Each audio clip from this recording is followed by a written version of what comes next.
E aí, pessoal, tudo beleza? Vamos começar hoje falando sobre o ensino híbrido, tá bom? Então, acompanha a gente que hoje a live vai ser bem interessante sobre ensino híbrido. Vou começar falando com vocês sobre o seguinte. A gente começa a falar sobre o ensino híbrido, sempre aquele pequeno ajuste aqui, né? Para a gente pegar o ângulo certo.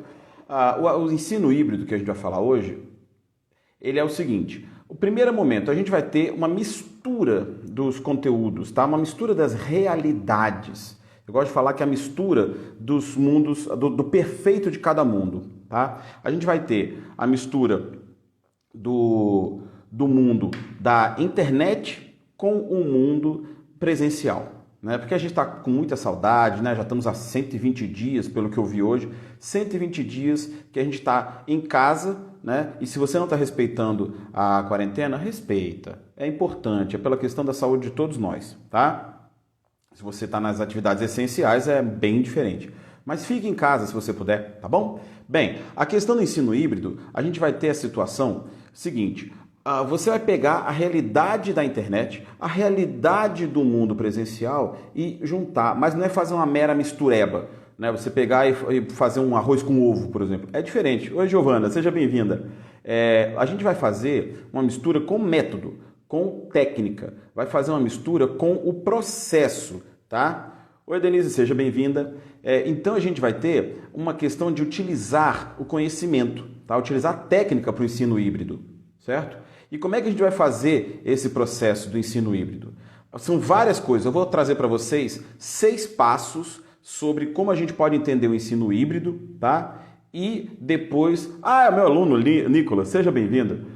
Então a gente vai ter um passo a passo, tá? São 6 passos sobre como a gente vai entender o ensino híbrido. Seja você professor, seja você aluno, preste muita atenção, porque isso vai impactar na sua realidade em breve, tá? As escolas estão voltando gradualmente, né, a funcionar. Algum momento a gente vai estar de volta em sala de aula, seja agora, seja mais para frente. Eu particularmente espero que seja mais para frente, para que a gente possa passar pelo pico da pandemia, né? Então aqui a gente vai ter, eu tô com as anotações aqui do lado, tá, gente? Por isso que eu tô às vezes olhando aqui pro lado. A gente vai ter a tecnologia online, né? Nossa aula online, aula remota, aula EAD, do jeito que você quiser chamar. A gente vai pegar algumas situações dela e vamos trazer para a aula presencial, tá? Para a questão de como a gente trabalhava em sala. Mas o primeiro ponto a se falar, tá? Seria um momento zero disso. A gente não vai ter como manter o tradicional de antes da pandemia, tá? A gente não tem como manter isso. A questão de você trabalhar com esse conteúdo, de ter um local de sala de aula tradicional que o professor fica lá,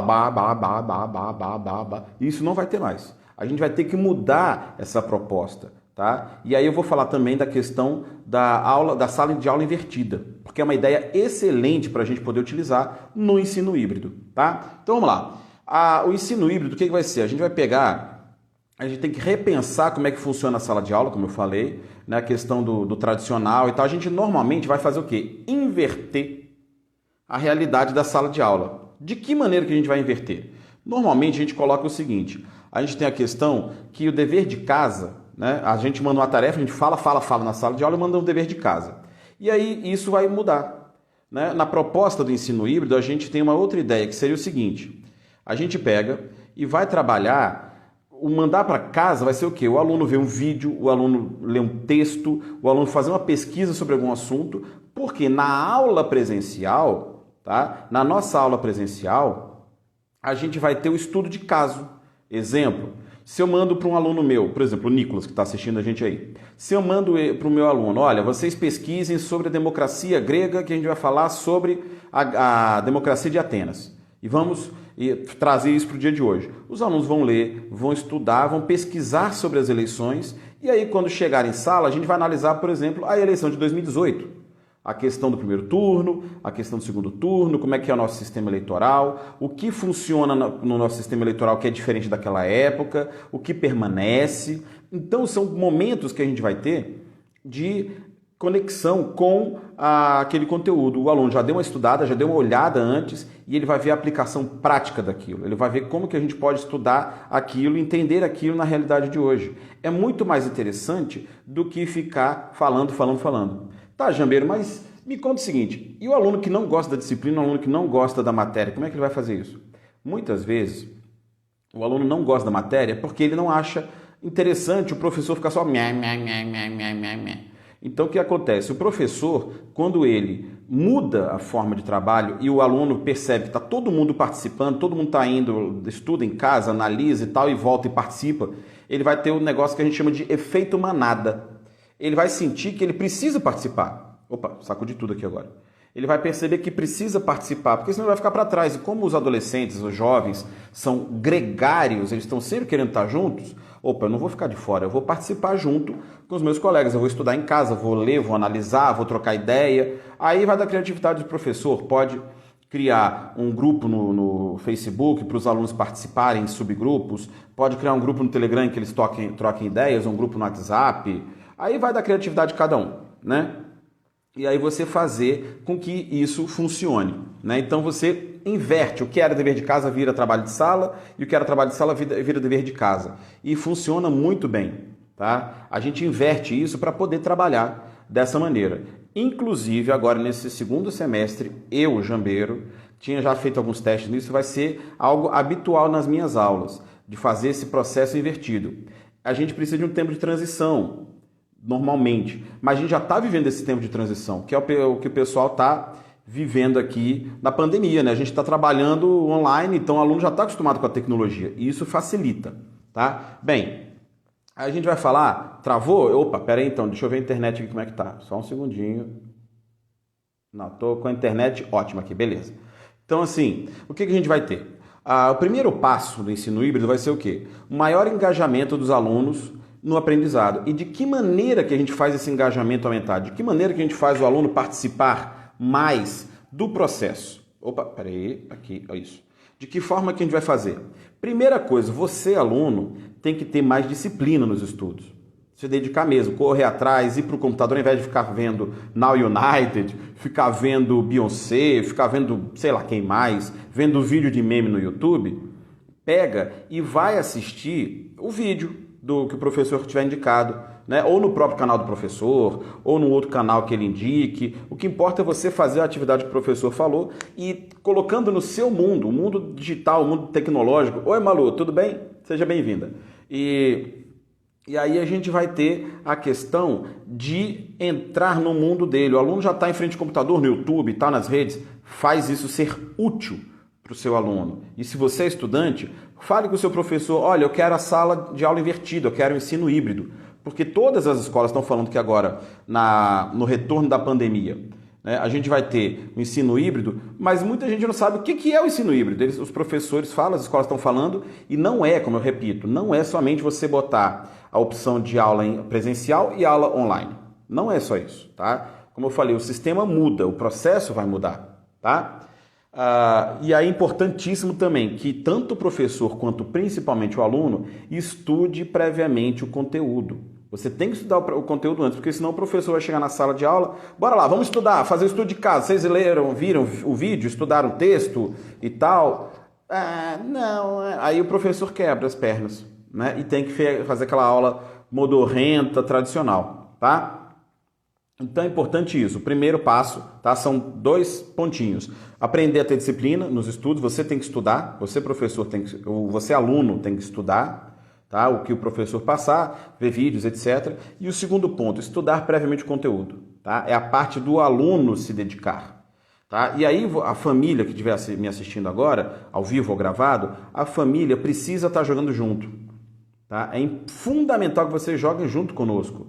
É importante que a família esteja jogando junto com a gente, porque o aluno às vezes dá uma preguiça, vai dormir um pouquinho, fica no joguinho no celular, né? Fortnite, Free Fire, Minecraft e tal, e então é você chegar e falar, olha, tá na hora de estudar, bora correr atrás, porque a vida não tá ganha, tá? O segundo ponto, deixa eu só pegar uma aguinha aqui, opa!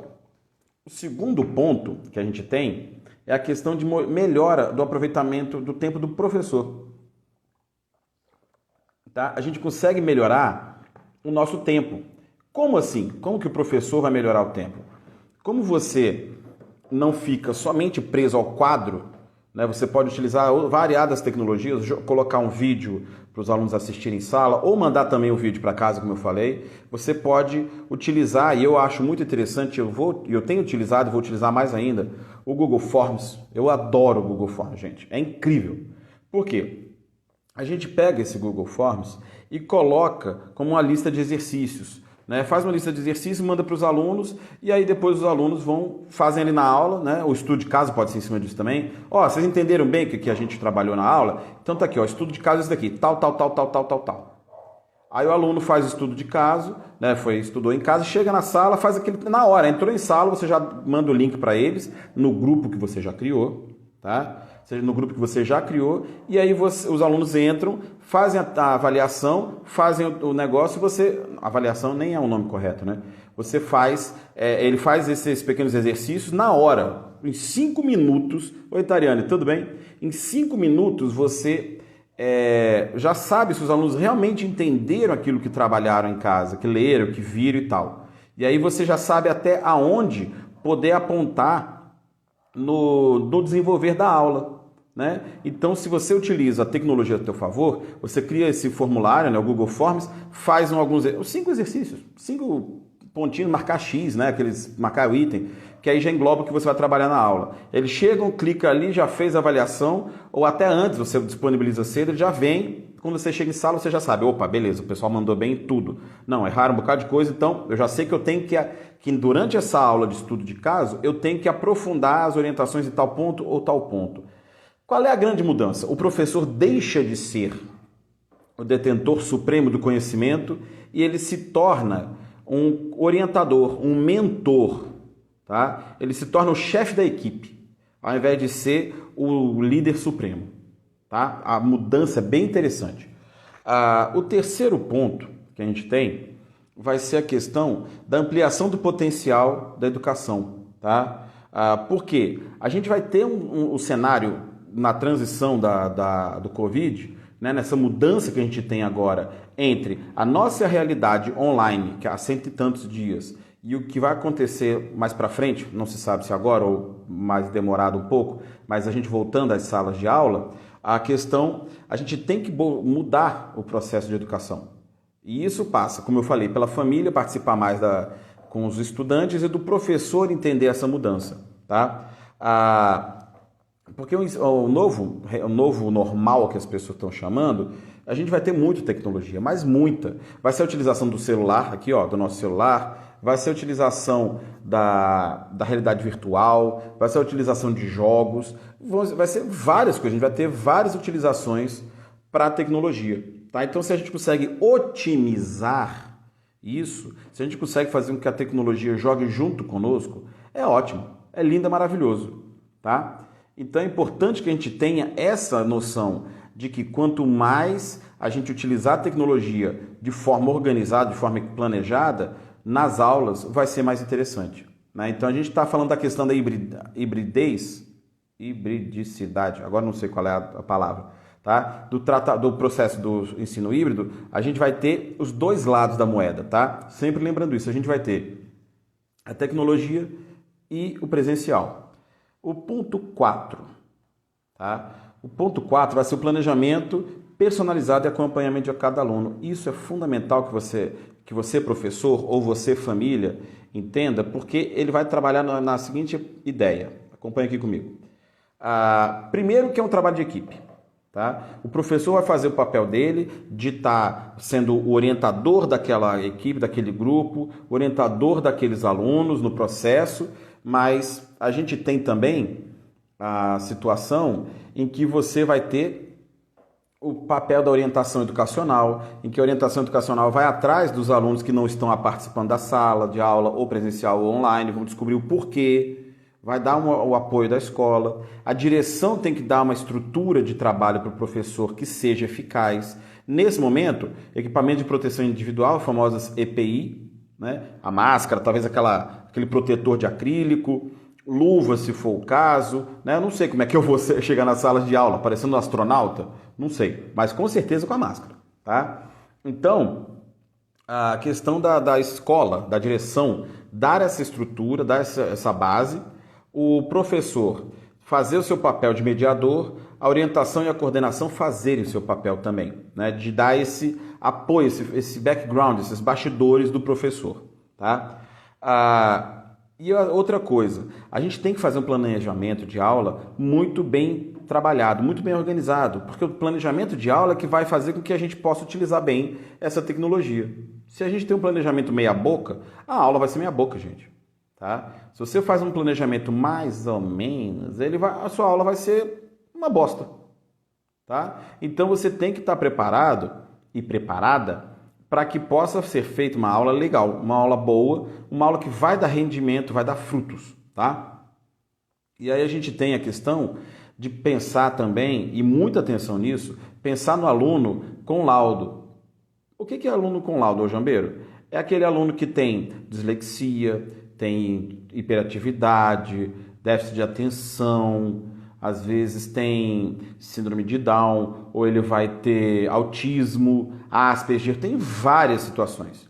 Quem está assistindo a reprise da Malhação vai ver que tem uma personagem que ela é autista, né? Ela é a B, se eu não me engano é a B, né? E aí ela não gosta de barulho muito alto, ela tem dificuldade com algumas situações, mas ela enfrenta isso e vai. E ela tem um apoio da escola para isso.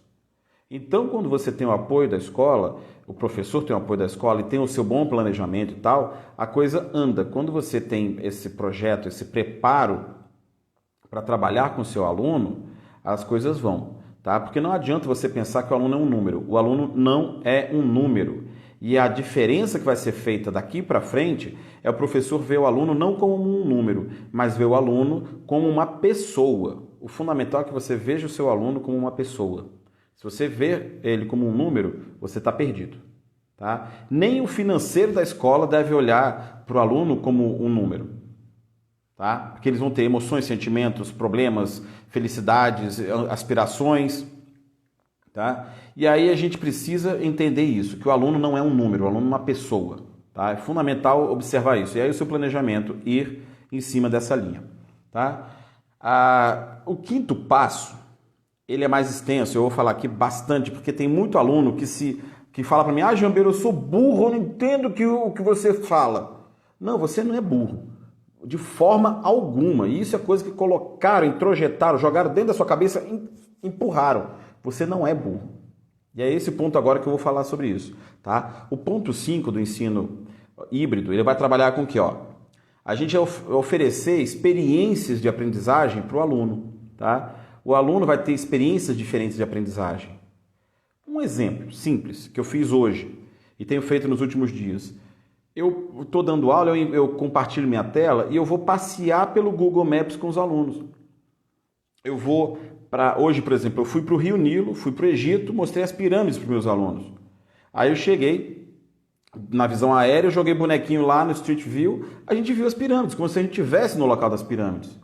Vimos a esfinge, inclusive quando eu estava mudando de posição para poder ver a esfinge de frente, apareceu uma pessoa sorrindo, que quando o Google estava passando, tirando fotos, o cara estava lá com a esposa.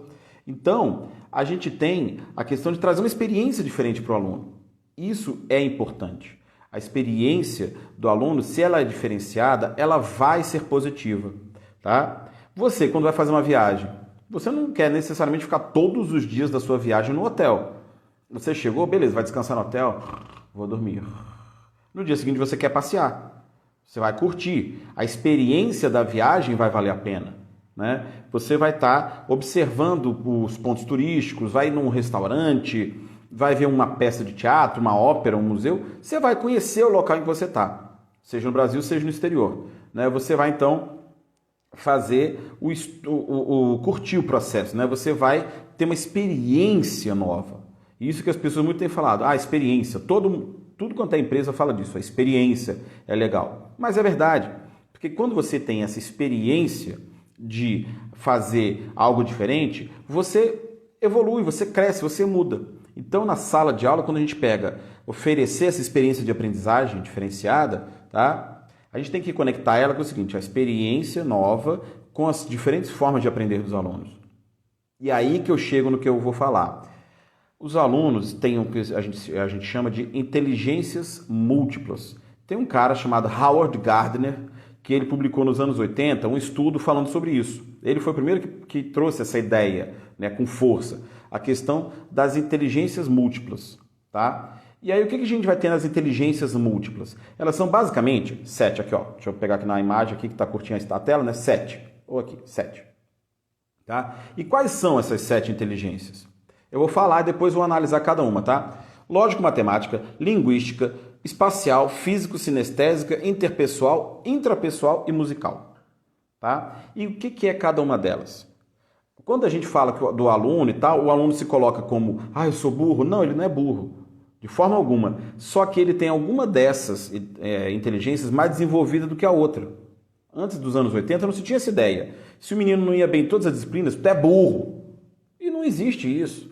Não tem como, vocês vão entender. A primeira inteligência, que é a lógico-matemática, capacidade de realizar operações numéricas e fazer deduções. Não é a minha área. Né? A área do meu sócio, professor Ribamar, ele é físico. Ele tem essa inteligência lá no teto, né? Lá no universo. O professor Ribamar, ele consegue fazer isso. Como eu falei, é o meu sócio, ele consegue fazer isso. Ele tem a inteligência lógico-matemática afloradíssima. A gente fala uma coisa, ele já pensa em estratégia como se fosse um jogo de xadrez. Ele vai pensando, ele brinca, dizendo que na frente dele, ele vê igual o Neo do Matrix, aquela tela verde descendo assim, com um monte de números, ele vê isso. Né? Ele brinca comigo falando disso. E assim, então quem vai muito bem nas matérias de exatas, matemática, física, química, é porque tem essa inteligência lógico-matemática muito mais desenvolvida, certo? Aí você vai ter a inteligência linguística, habilidade de aprender idiomas e usar a fala escrita para atingir objetivos. Já é mais a minha área, né? Eu sou da área de humanas, eu sou historiador, então a minha área é mais voltada para essa, da inteligência linguística. A habilidade de aprender idiomas vai no ler, no ver, no aprender, né? E usar a fala escrita para atingir objetivos. Eu consigo falar bem, né? Consigo escrever bem, então essa inteligência que está mais destacada em mim. Ela está mais aflorada em mim. Não significa que eu sou uma topeira em matemática, não. Mas a inteligência lógico-matemática é muito mais desenvolvida no José. Né? No José Ribamar, que é o professor que é meu sócio. A terceira inteligência, que é a espacial. Disposição para reconhecer e manipular situações que envolvam apreensões visuais. Isso é muito comum no ator. O ator, a atriz, o cantor, eles estão sempre assim, eles estão o tempo todo olhando para a câmera e tal, mas eles têm noção do espaço aqui em volta todinho. Eles sabem aonde se deslocar no cenário, mesmo que ele já tenha ensaiado e tudo mais, ele sabe exatamente aonde se deslocar no cenário, que ponto que ir. Ele não precisa ficar olhando para o chão aqui, procurando as marcações. Ele já sabe. Então, o ator, a atriz, o cantor, a cantora, ele já sabe. Eu estou olhando para vocês aqui, ó, tá? Estou olhando para vocês. Mas eu tenho a noção do que está aqui ao meu redor, né? Essa noção, você vem com ela ou você desenvolve, tá? Eu desenvolvi porque eu fiz teatro quando era moleque, então eu tenho essa noção um pouco mais aprofundada. Mas quanto mais você treina, mais você desenvolve. Os atores brincam que, de tão desenvolvida essa visão, você consegue olhar o que está aqui atrás de você, na nuca praticamente. Assim, então essa inteligência terceira está mais voltada para quem trabalha com a questão espacial, né? Como eu falei, o ator, a atriz e tal. O cantor e a cantora no palco, né, que ele tem que ter noção de espaço para não cair lá de cima. A quarta inteligência, que é a físico-sinestésica. Essa daqui vocês conhecem com certeza, no mínimo, 2 pessoas. Potencial para usar o corpo com o fim de resolver problemas ou fabricar produtos. Quem vocês conheceriam? 2 pessoas que nos últimos 12 anos ganharam todos os prêmios possíveis. Quem que seriam essas 2 pessoas? Cristiano Ronaldo e Messi. Né? Os dois têm essa físico-sinestésica no máximo, além de 100%. Né? Porque quando eles estão com a bola nos pés, por exemplo, eles já sabem o que fazer. O Messi dribla o time inteiro, se bobear, dribla toda a plateia, todo o público do estádio. E faz o gol.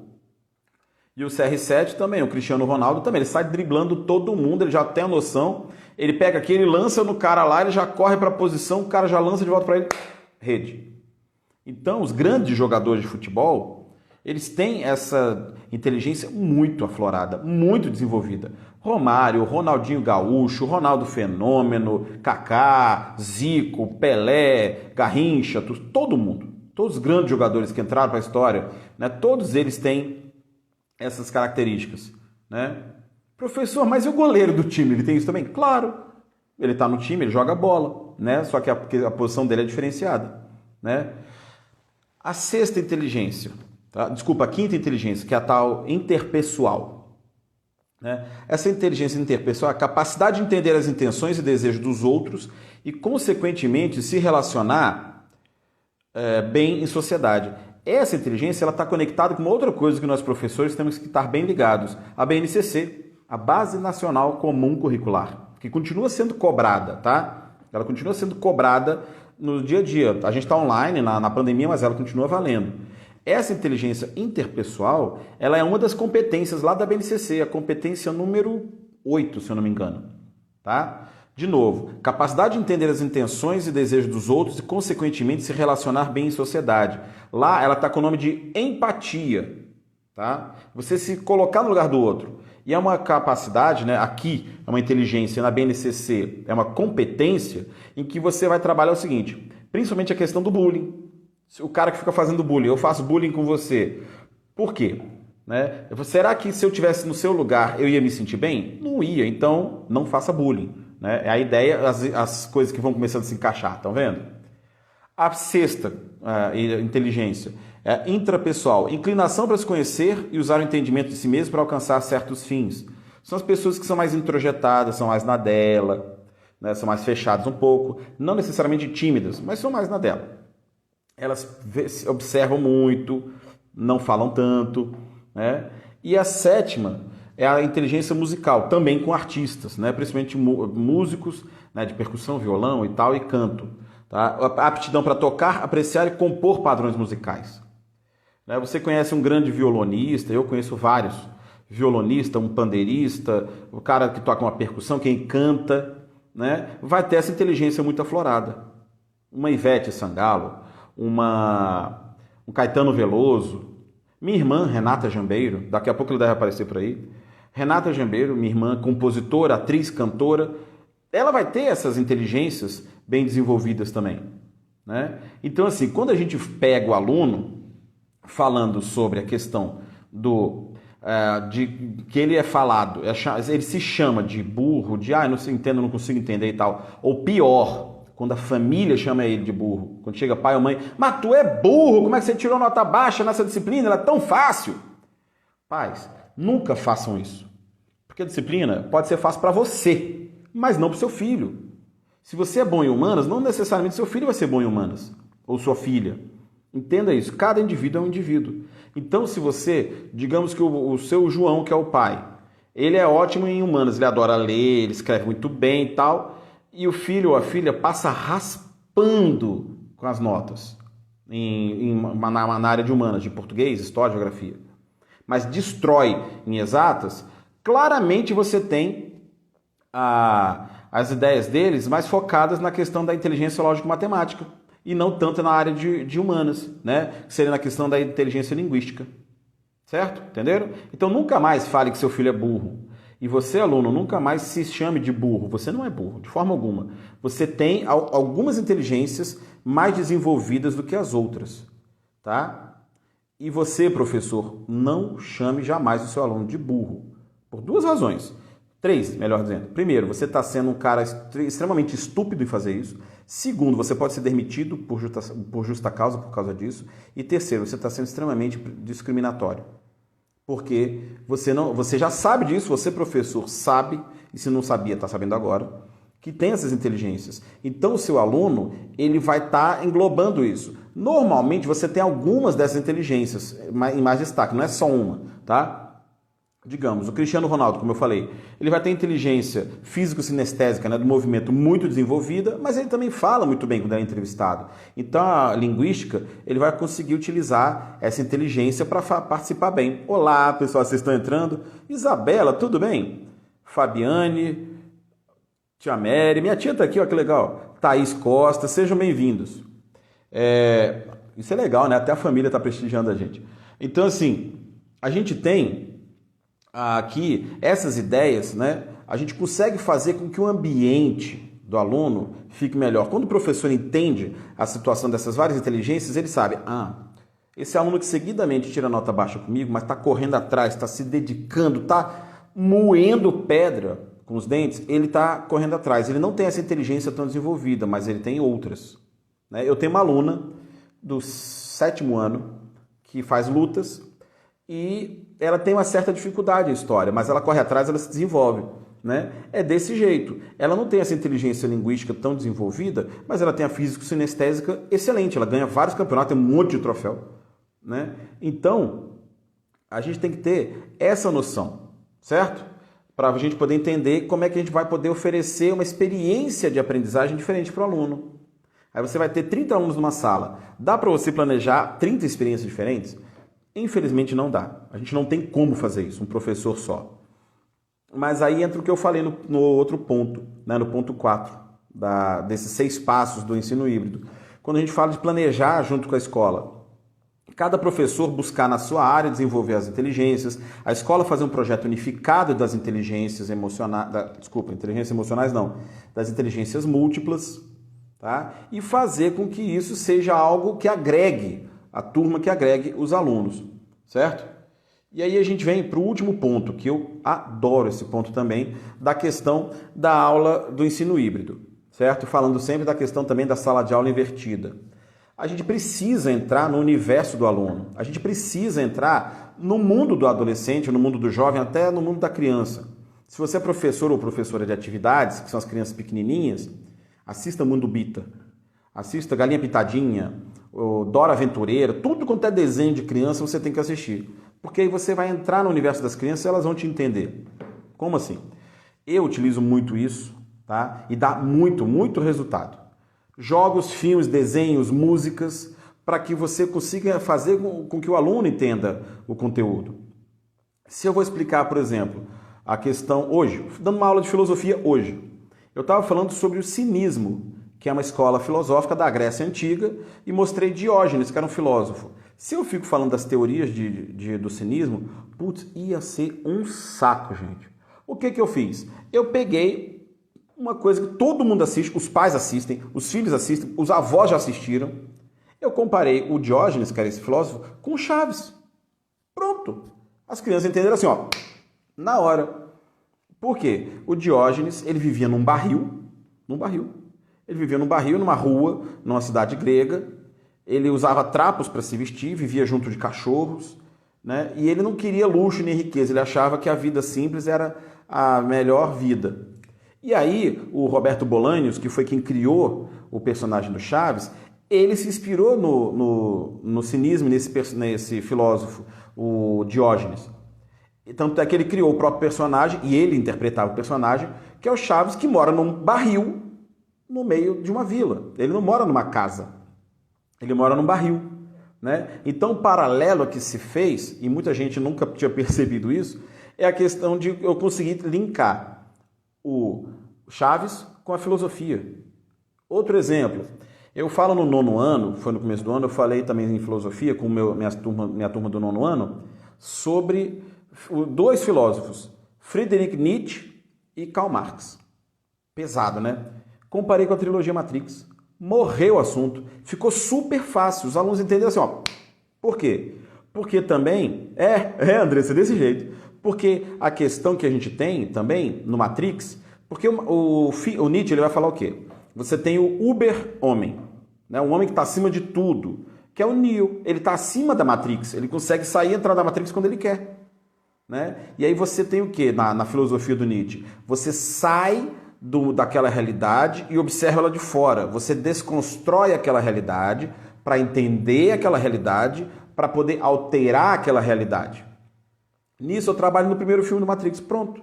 Em que ele entende que ele estava dentro de uma situação, aí ele é retirado daquela realidade, ele entende o que está rolando e ele no final do filme ele começa a interferir nela, e aí no 2, no 3, ele interfere naquela realidade toda. Né? Quando você faz esse link do filme com a filosofia, matou, acabou, resolveu a vida. E aí utilizar filmes também, sempre na minha área que eu tenho falado, né? A questão de filmes para falar sobre história, sobre filosofia.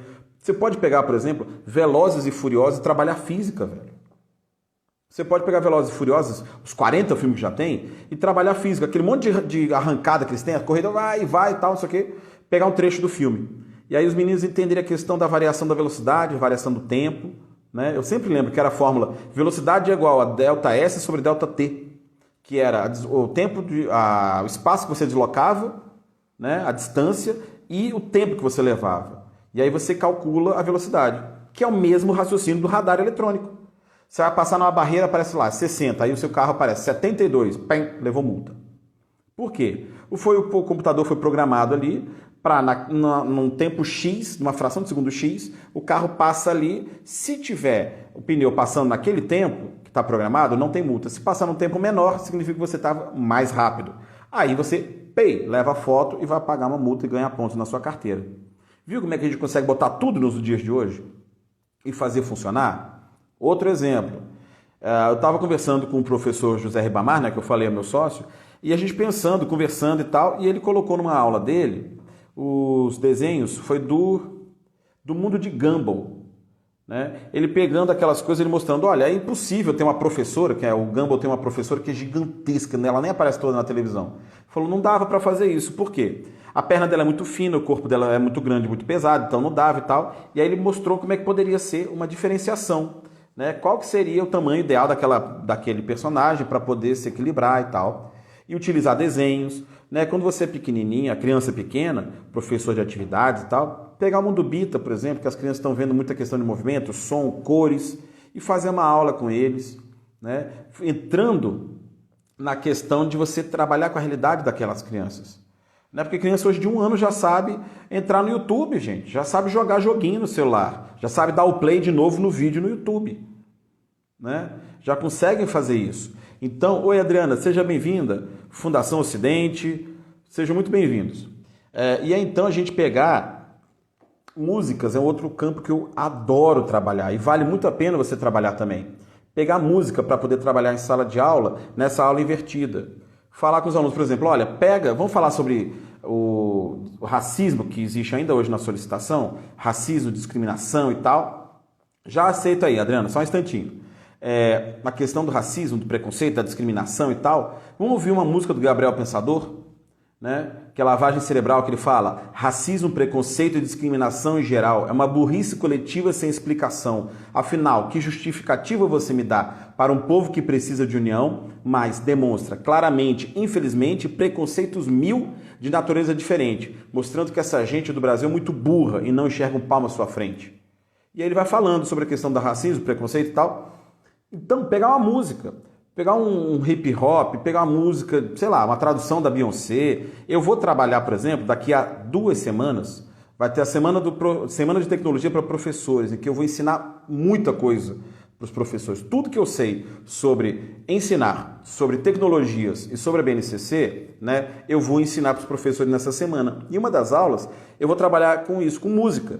Eu vou trazer Another Brick in the Wall, né? Do Pink Floyd, e vou trabalhar com os professores mostrando como é que a gente consegue mudar a realidade em cima daquela música, tá? Então tá bom. Então tá bom. Então assim, isso é importante a gente entender, tá? Que o ensino híbrido, então, fazendo essa revisão, a gente ficou bem professor, né? A gente revende então esses pontos. Quando a gente vai trabalhar com ensino híbrido, é muito importante a gente entender que é assim uma mudança de paradigma. A gente vai mudar a nossa visão de sala de aula, tá? Não dá mais. Já não dava antes. A nossa escola está no século XIX e a gente está no século XXI, já entrando na 3ª década, tá? Ano que vem, 2021, a gente já está começando a 3ª década desse século, certo? A gente está no último ano da 2ª década. Então, tem que mudar. E acabou que a pandemia está forçando essa mudança, né? Quando a gente chegar agora na sala de aula, né, já pode aplicar isso na aula online agora. Mas quando a gente voltar para a sala de aula presencial também, vai se utilizar mais ainda esse ensino híbrido. Trazer a tecnologia. Aluno, pega o teu celular, faz uma coisa de útil nesse aparelho, no notebook, no tablet. Vai ver o vídeo tal, fazer as anotações, fazer um esquema, sei lá, um mapa mental, e vamos trabalhar na próxima aula isso em sala. E aí você busca um estudo de caso, né? Os exemplos que eu dei aqui, a questão de você usar um filme para trabalhar com filosofia ou com história, ou pegar um filme para trabalhar com física, né? Aquele seriado Breaking Bad. Putz, é uma aula de química, velho. O professor, inclusive, é de química, e ele faz um monte de coisas, produz droga e tal, não sei o quê, é trabalhar em cima disso, trabalhar com... Pô, todo mundo vê o Breaking Bad, ou já viu, ou pelo menos ouviu falar. Então fala, ó, o que que o cara fez? Ele foi lá, misturou isso com aquilo, vamos estudar a fórmula química da droga que o cara sintetizou? Pá! E ali em cima ele consegue explicar as reações, as conexões de elétrons, a questão das ligações, que eu lembro até hoje o nome de algumas, covalentes e tal, onde é que o elétron troca de átomo para lá e para cá. Então é muito importante que aconteça isso, a gente utilizar isso do dia a dia, né? Vamos falar de uma coisa, por exemplo, 7-1, que o Brasil perdeu de goleada, foi aquela vergonha e tal. A gente pode até utilizar isso. Educação física. Na aula de educação física, onde é que o Brasil errou ali? O professor, os técnicos de futebol são formados em educação física, né? Normalmente. Então o professor de educação física chegar, olha, vamos analisar o esquema do 7-1, o que aconteceu com a gente? Por que a gente levou aquela sapecada e a Alemanha mandou tão bem? E aí trabalhar, os moleques adoram futebol, as meninas adoram futebol. Então trazer a realidade, né? Aí você pode brincar, o Flamengo ganhou tudo ano passado, quase tudo, né? Ano passado, mostrar o esquema, como é que funciona e tal. Do ano anterior, que foi o Palmeiras que sapecou tudo quanto é vitória, o Liverpool na Inglaterra, né? E analisar isso, por exemplo, nas aulas de educação física, né? As seleções campeãs de basquete, a época do Michael Jordan, tem um seriado agora na Netflix, né? Então dá para fazer. Deixa eu responder as perguntas. Adriana, sim, vai ficar gravado, vai ficar no nosso IGTV, numa série de lives que a gente tem feito, eu estou colocando lá, eu acho que esse já é o 4º ou 5º vídeo, tá? Vai estar o comecinho, os 15 primeiros segundos vão estar na nossa timeline, aí você clica ali e continua no IGTV, ou já vai direto para o IGTV e procura a minha pessoa, Professor Jambeiro, tá bom? Tem meu rostinho lá.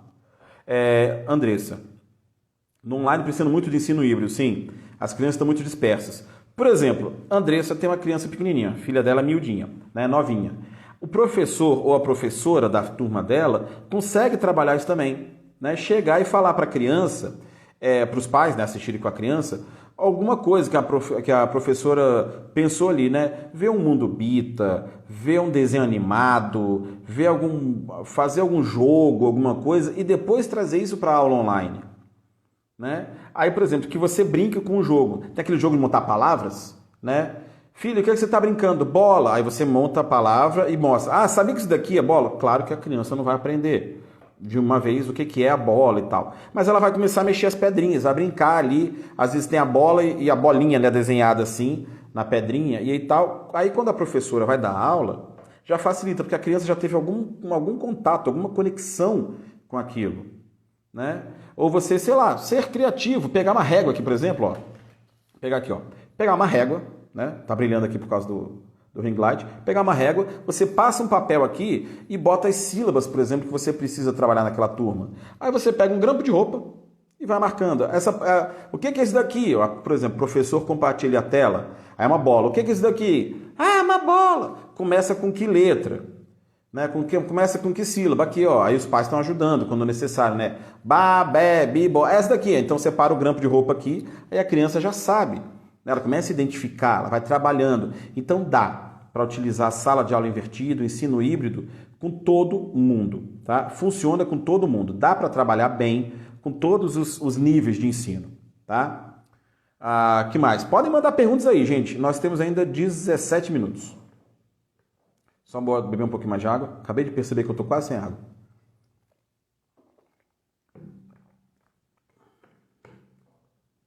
Bem, então, aí assim, a gente tem que então fazer essa inversão. A gente tem que fazer essa inversão do modelo de sala de aula tradicional, tá? A gente precisa fazer essa mudança. Entender que a tecnologia está aí para ajudar a gente, né? E mudar a situação de sala de aula, porque... Gente, na boa, é muito chato dar aula do professor ficar só blá, blá, blá, blá, blá. É muito chato. Às vezes vai ser necessário? Vai. Mas é muito chato. É muito mais interessante e divertido para o aluno e menos esgotante para a gente. Porque, olha, eu já fiquei muito tempo, por vários anos, eu estou há 18 anos em sala de aula, ficar 4 horas, 5 horas por dia falando não é pouca coisa, não. Você tem que preparar a voz, tem que ficar fazendo exercícios e tal. Já vou falar disso, Andressa. Falando de coisa de garganta e tal, você tem que aquecer a voz, fica assim. Você vai aquecendo no carro, né, indo para a escola. E quando você dá aula em 2 escolas, 3 escolas, chega de noite, você tá falando assim, né? Então não dá. Então é até mais interessante a aula, você faz o aluno aprender mais, o aluno aprende melhor, você consegue produzir muito mais em sala de aula.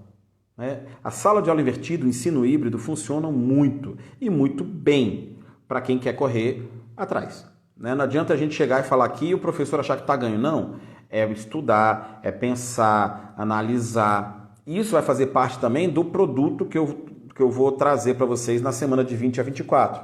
Que é a Semana de Tecnologia para Professores. Né? Vai ser um treinamento 100% gratuito, 100% online. Tá? Quem quiser saber mais, cadastre meu site, professorjambeiro.com.br, né? Que vai começar a receber uns e-mails a partir de amanhã sobre isso. Tá? E aí vocês vão saber como que é que funciona mais a fundo ainda do que essa live, né? Que eu vou ter um tempo maior. Como é que funciona o ensino online, como é que são as tecnologias que a gente tem disponíveis, de que forma que a gente pode fazer positivo esse serviço, né? O que é que traz a BNCC, tem uma aula só sobre BNCC, tá? Então, vamos lá. Respondendo a pergunta da Andressa, a galera dos 8, 9 anos também já estão chegando no ensino fundamental 2, né? Eles estão, deixa eu ver, 10, 9, 8, eles estão no quarto ano e no terceiro ano, já sabem ler e escrever, né? Estão no processo de evolução, você já consegue ver com eles, o professor e a professora que vão ter essa noção exata de qual é o assunto que se trabalha ali, o que o livro vai trazer, o que o livro vai buscar, né? E você acrescentar isso. Vamos ver, os alunos, por exemplo, a partir dos 8 anos, 9 anos, eles já estudam, por exemplo, história do Brasil, história do mundo. E aí chega a história falando o seguinte, olha, aconteceu do grupo de navios de Cabral sair lá de Portugal, pegou uma tempestade, se perderam no mar e vieram, descobriram o Brasil. E depois eles foram embora para a Índia. É chegar e mostrar para eles que isso é uma mentira histórica, que não foi assim. E aí chegar e explicar, olha, o que aconteceu, tem nada disso. Eles já tinham, mas assim, por que explico dessa forma para os alunos?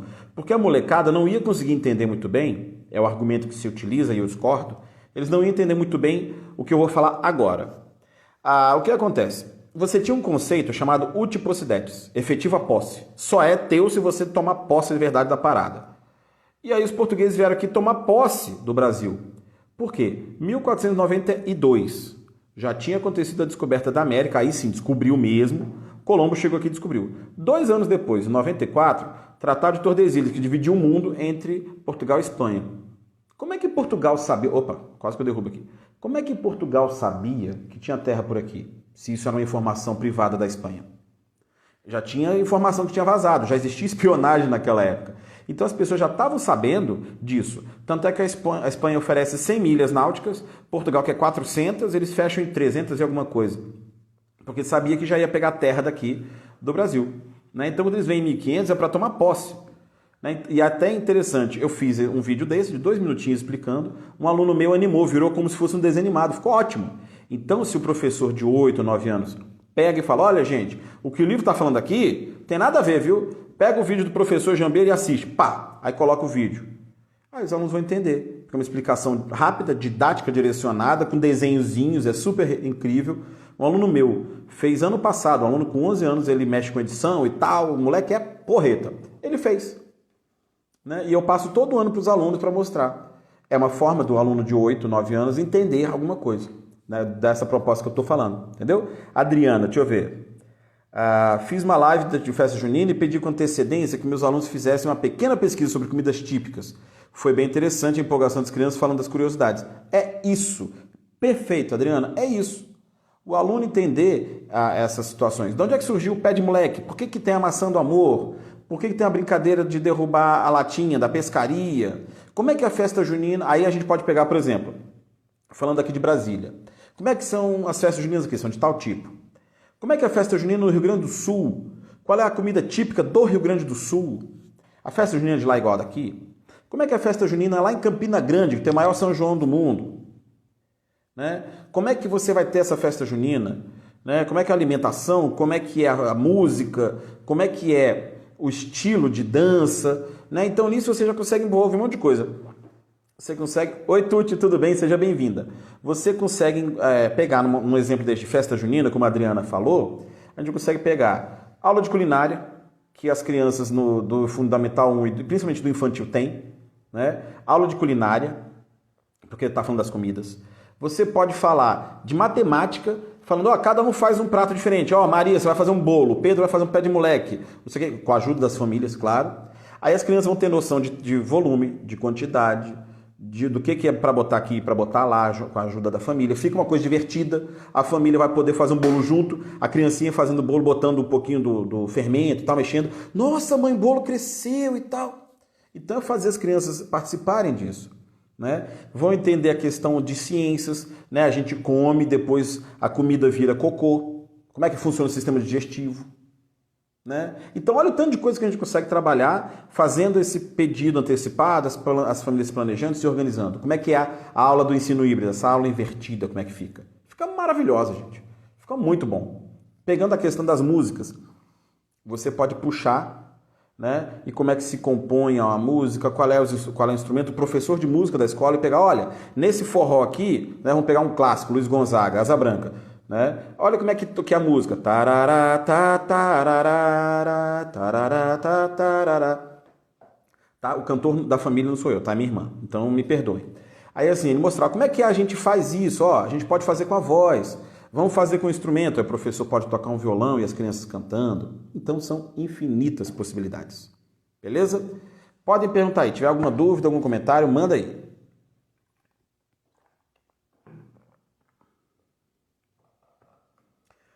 Então, assim, vou dar aquela geralzona, tá? Pra gente ir tirando dúvidas no final. Voltando, então, aqui. O primeiro ponto da questão do ensino híbrido são 6 passos, tá? Lembrando a vocês, são 6 passos. O primeiro, a gente engajar o aluno no processo, tá? Fazendo com que a aula seja interessante, com que a aula seja estudada previamente. O aluno precisa estudar previamente o conteúdo. Você mandar um vídeo, uma pesquisa, para que ele tenha um primeiro contato com aquele assunto. E depois você desenvolver ele em sala de aula, normalmente com um estudo de caso, tá? Uma situação que você possa analisar. Situações que estão acontecendo nos jornais é bem interessante você trabalhar também, que aí dessa situação você pode ir lá para o passado, você pode vir para o futuro e tal. Melhor aproveitamento do tempo do professor, fazer a parada funcionar do seu lado, tá? Fazer com que a sua aula renda muito mais e você não saia da escola esgotado, assim, cansado, né? Terceiro ponto, ampliar a ação educativa, ampliar o alcance da sua aula, tá? Utilizando a realidade virtual, utilizando o online, fazendo com que as coisas aconteçam, né? Utilizando o Google Formulários, que como eu falei, eu amo isso, né? Outros recursos, jogos, tem o quiz que você pode utilizar, tá? O quarto passo vai ser a questão do planejamento direcionado para os alunos, tá? Não dá para fazer para cada aluno uma turma de 30, tá? Mas numa turma, sei lá, de 10 alunos, 15 alunos, que é a da turma do infantil, você já consegue ter um direcionamento muito maior, tá? A questão do aluno laudado nesse momento é importante, o aluno que tem alguma dificuldade cognitiva, Down, autismo, Asperger, transtorno de déficit de atenção e hiperatividade, dislexia. Então tem que ter um foco muito ligado nisso, tá? A questão também da conexão entre coordenação, direção, orientação escolar, tá? O professor, porque o professor que está no chão de fábrica, a gente está lá no quadro. Então a gente que consegue identificar a questão, já te respondo, Léo, a gente que consegue identificar os problemas de sala de aula e as dificuldades de cada aluno. Aí a gente vem para o ponto 5, tá? A questão das inteligências múltiplas, oferecer uma experiência diferente para os alunos, tá? Lembrando, são 7 inteligências, a lógico-matemática, que vai mexer com cálculos e com raciocínio rápido, né? Aquela coisa de números, a linguística, que é mais de fala, de leitura e tal, que é o meu caso, a espacial, que é a gente conseguir reconhecer e manipular situações que envolvam a visão, que tem muito a ver com a questão do ator, da atriz, dos cantores e tal, que você consegue ter o espaço aqui lateral, também do jogador de futebol, porque ele consegue visualizar o campo e saber o que fazer, e conecta com a próxima inteligência, que é a número 4, físico-sinestésica. Cristiano Ronaldo e Messi. Eles são os melhores dos exemplos atuais disso, da questão de você ter a noção de usar o corpo para resolver as situações. Tá? Lutadores também, campeões olímpicos de judô, de karatê e tal, também estão nessa. Tá? O pessoal, os campeões de MMA e tal. A interpessoal, você saber se relacionar com as pessoas, se relacionar em sociedade. A intrapessoal, de você se reconhecer, tá? E essas duas, a interpessoal e a intrapessoal, são competências da BNCC também, tá? Aqui são inteligências múltiplas, lá elas estão abarcadas na área de competências. E a área musical, a sétima inteligência, que é a musical, né?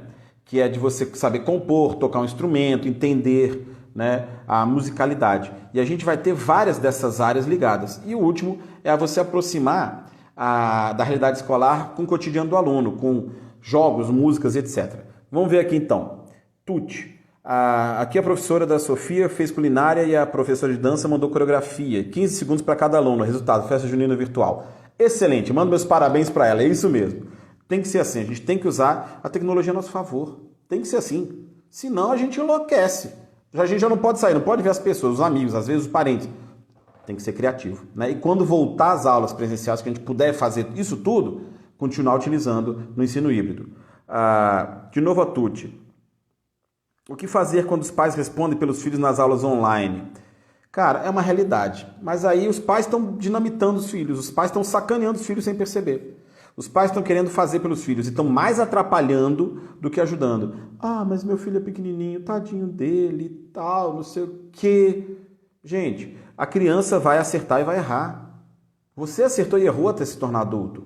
Vejam o erro como algo saudável. Vejam o erro como algo positivo, tá? Vejam o erro como algo que vai fazer você crescer. Se você vê o erro sempre como um problema, algo ruim, como o bicho-papão, como o boi da cara preta, você está perdido. Vê o erro como algo legal para você desenvolver, para você avançar. Ano passado, eu apliquei a BNCC, está acabando, a gente tem 2 minutos e meio. 3 minutos e meio. Ano passado, eu apliquei a BNCC em sala de aula. Acertei muito. Errei muito também. Eu lembro de uma conversa com a minha coordenadora que minha prova ficou um lixo. E eu tentei aplicar de acordo com a BNCC. Eu tive que refazer ela toda. Mas foi um aprendizado, né? Então, utilizar as dificuldades a seu favor, né? Que aí você cresce. A Adriana falando, tem os pais impacientes que respondem mesmo. Porque os pais são aqueles pais que não aceitam um não como resposta. São os pais que não aceitam a dificuldade. Não, eles têm que resolver tudo para os seus filhos. Tá? Eles têm que resolver tudo para os seus Enzos e Valentinas. E não é assim que funciona. Porque um dia os pais vão morrer, as crianças vão se tornar adultos cheios de complexos e de dificuldades. Oh, papai não está mais aqui para poder resolver as coisas para mim. O que eu vou fazer? Eu não sei. Não é assim. Tá? Então os pais que fazem isso são pais que estão cometendo uma grande burrada. Tá? Os pais que fazem isso de responder pelos filhos estão fazendo uma grande burrada. Tá? Às vezes os pais vão poder ajudar, tá? Participar. Tuti, deve ser a sua internet. Tá? Alguém mais está travando? Falta 2 minutinhos só, mas para mais alguém está travando? Assim, Tuti. Então, é a questão do pai estar atrapalhando muito o filho. Tá? Respondendo a pergunta do Léo, que ainda dá tempo, as aulas realmente vão voltar? Ele está falando de Brasília. Tá? Vão. Quando? Não sei. Tá? Porque as aulas estão indo e vindo, indo e vindo. Tem decreto dizendo que vai voltar, que não vai voltar. Então, vamos esperar. Acompanhar as notícias, saber quando vai voltar e de que forma vai voltar. Tá bom? Pessoas, muito obrigado pela presença de todos vocês. Tá? Eu esqueci, inclusive, de fazer hoje um negócio que vocês deviam ter feito.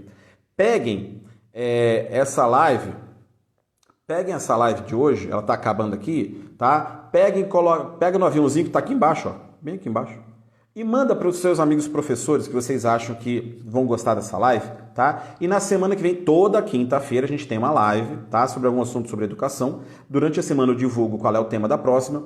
E assim que vocês entrarem na próxima live, tá? Assim que entrarem na próxima live, já pega o aviãozinho que está bem aqui e já manda para pelo menos 3 ou 5 amigos seus que sejam professores e que gostem desse assunto e tal, que eu possa acrescentar algo para eles, tá? 3 professores, 5 no máximo, tá? Cada um de vocês faz isso, beleza? Negócio fechado, estamos combinado, tá bom? Repetindo, vai acabar essa live, a gente tem 40 segundos, vai acabar essa live, você clica aqui no aviãozinho e manda.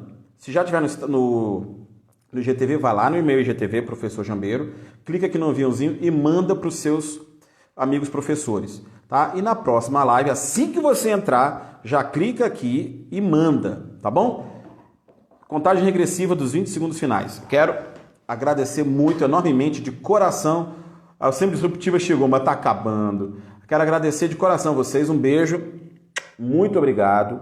Eu faço isso aqui para vocês, professores, para vocês, alunos, para vocês, família, tá? Um grande beijo, um grande abraço. Precisando é só me perguntar, me chame no direct. Beijo, tchau!